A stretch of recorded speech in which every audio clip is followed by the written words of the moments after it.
Assalamualaikum, bertemu kita pada hari ini. Syukur Alhamdulillah dan salam sejahtera tuan-tuan dan puan-puan. Okey, hari ini saya nak share sebiji mesin basuh fully auto jenama Midea. Customer ni hantar kat kita. Okey, ni nama dia Tuan Muhammad Azizi. Alright. Okey, dia bagi tahu dekat saya mesin ni tak boleh basuh. Tak boleh spin. So jomlah kita sama-sama cari apa masalah dia. Okay, saya cuba on mesin basuh je nama Midea. Ni dia punya nombor model dia MFWEC750 berkapasiti 7.5 kilo. Okay, saya on. Lampu dah menyala. Saya tekan start. Normal lah. Kita tekan on, start untuk dia menimbang. Saya tekan start, tapi dia error 1, 2, 3 lampu ni straight menyala. Sekali lagi saya off, saya on, tekan start. Boleh nampak lampu dekat delicate, dekat 5, 6 dan dekat wash 3 straight ni menyala, error. Ni untuk menimbang. Saya cuba pula mode spin. Pergi ke mode spin, tekan start pun sama, dia error, nampak. Jadi apa masalah dia? Macam biasa, saya punya cara tak ada nak meneka-meneka, kita sama-sama cari. Okey, sebelum tu kita buka dulu skru kat bahagian kabel tepi ni. Sini satu, belakang ni ada satu, tepi sini ada satu, sebelah sini ada satu. Ni dia stiker yang kita perlu kopek saja guna test pen macam tu. Okey, bagi saya can untuk buka dia punya semua skru tu.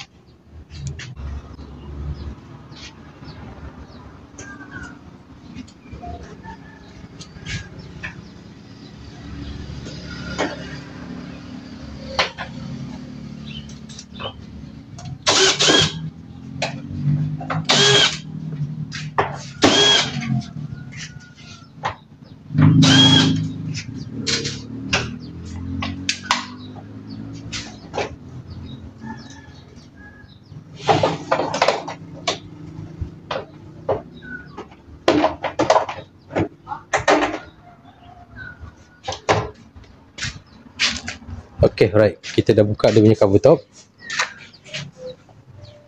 Untuk bahagian ni kita tengok secara fizikal lah. Dia punya wiring so far nampak okey. Tak macam mesin yang sebiji tu. Sebiji tu sama, mesin tak ada error, tak ada apa, dia termenung. Boleh on, tapi tekan start dia termenung. Saya buka, jumpalah seekor naga dalam mesin tu. Ada tikus, masih ada lagi. So dia makan segala wire yang ada kat dalam tu. Alhamdulillah saya dah fitting semua, dah boleh run seperti biasa. Ok, untuk mesin ni kita check pula. Ni dia punya main wire pergi PCB board. So far nampak ok. Kita buka pula cover bahagian bawah ni. Sekejap, saya cuba buka dulu.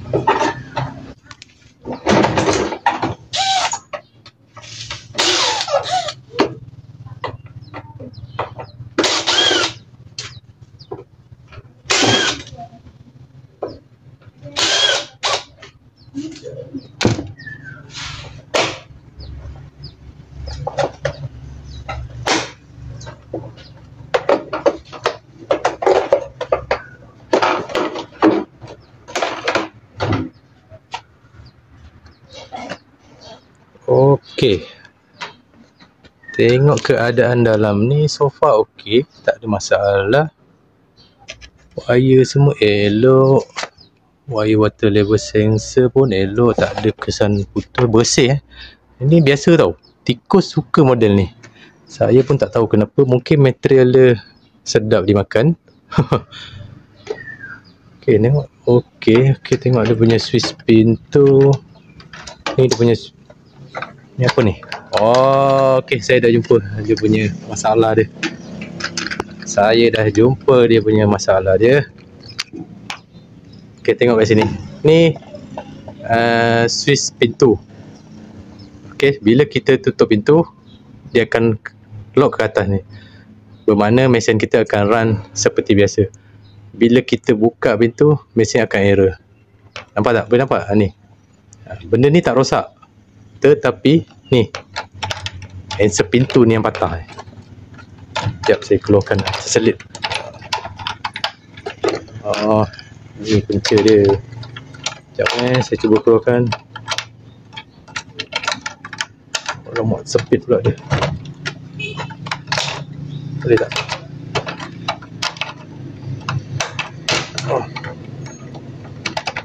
Allah Akbar. Ni nampak ni kesan sepihan dia ni. Okey, ni lah puncanya.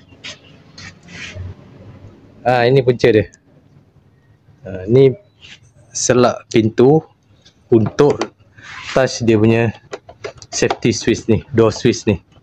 Bila dia patah, dia tak sentuh, so macam mana switch ni nak naik ke atas. Boleh faham? Jadi untuk kes macam ni, tak ada pilihan lain. Kalau ada jual pintu, boleh tukar pintu sekeping ni. Ni pintu sekeping ni. Kalau ada second hand yang sama model, insyaAllah boleh tukar. Tapi isu dia tak ada jual. Saya pula tak ada part second hand untuk pintu ni. So tak ada pilihan, kita cuba bypass sajalah. Sekejap kita cuba bypass lah. Ada 2 helai wire kat bawah tu. Kejap saya buka dulu lah.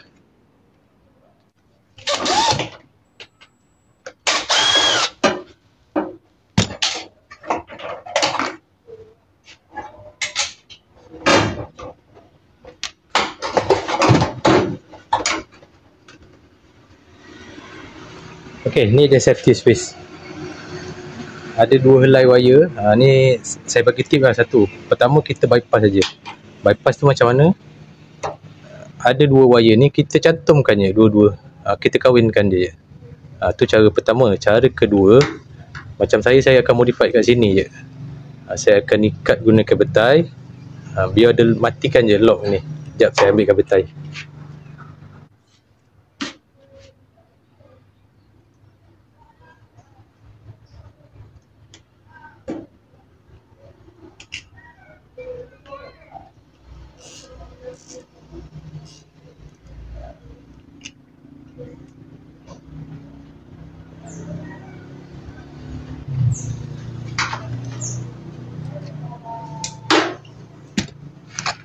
Okay, right. Saya buat macam ni. Saya tak akan bypass dia punya wire. Sebab switch ni 2 dalam 1. Satu untuk safety pada pintu ni, yang saya lock ni, saya bypass ni. Ni untuk pintu saja. Yang kedua ni untuk drum. Ni batang ni. Drum kita kalau bergoncang, bila dia sentuh drum ni akan naik macam ni, mesin akan stop. So dia membantu jugalah. Andai kata kita punya lantai tak level, isi muatan terlebih dan sebagainya, bila dia bergoncang, dia sentuh je safety switch ni, dia touch je kat batang ni, naik je, mesin akan stop. Maksudnya dia error. So lebih baik bypass satu saja daripada bypass dua-dua. Kalau bypass dua-dua, dia bergoncang ke apa ke, dia tetap jalan, takkan stop.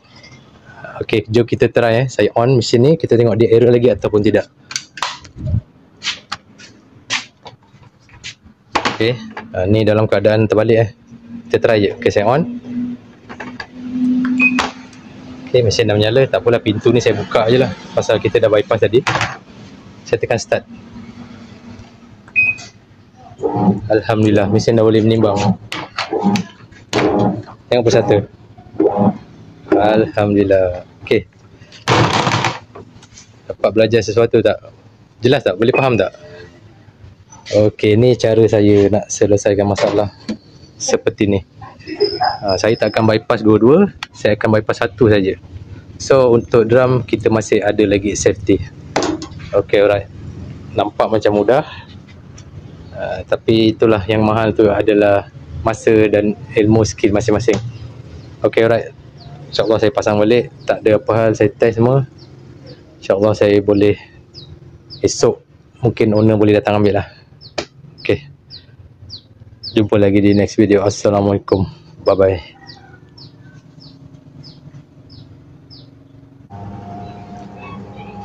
Okay, kesan yang tak bagusnya kalau kita dah bypass dia punya pintu. Okay, mesin ni dalam keadaan mood spin.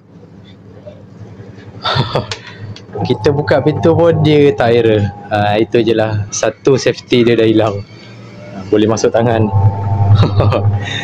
Okay, so nak kena alert lah, hati-hati bila safety door ni dah tak berfungsi macam biasa. Kalau ada anak-anak kecil, hati-hati je lah. Okay, nak support saya, nak cari spare part mesin basuh, InsyaAllah boleh WhatsApp terus saya 013-7676-068. Okay, Assalamualaikum, bye bye.